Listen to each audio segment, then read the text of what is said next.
So yan po mga idol, so mopeng aga sa tanan. So yan ang aga, ay magagawa naman po tayo ngayon ng content. So tungkol po ito sa pagbilad ng palay.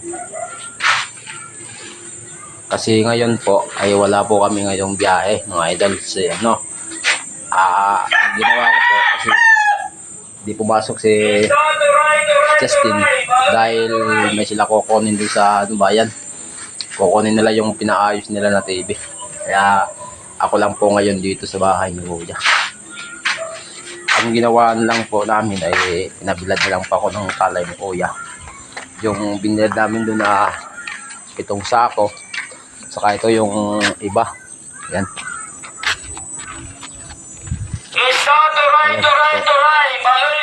So yun na binilad ko dun sa Bagasbas. So mamayang alas 10 ay hanguin ko na daw, sabi ni Kuya.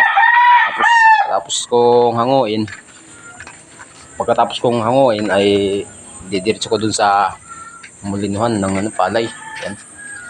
So ayan, ito po yung bahay ng bossing. Yan. Ako lang po ngayon mag-isa dito mga idol, kaya samahan niyo ako dito. At saka pagkatapos ko po mamaya mulino ng palay, magpamulino.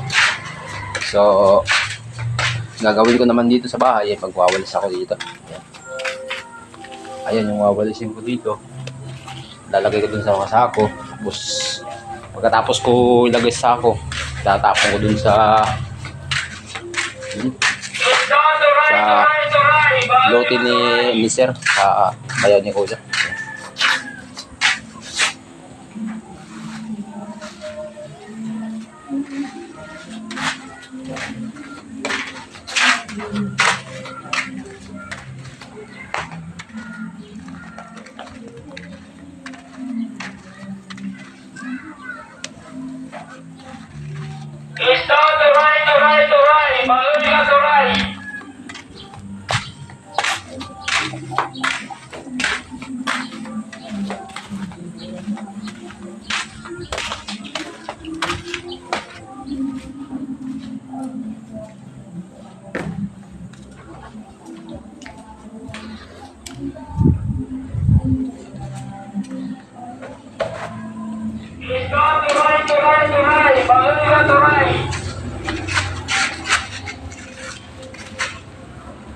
Saraduan natin.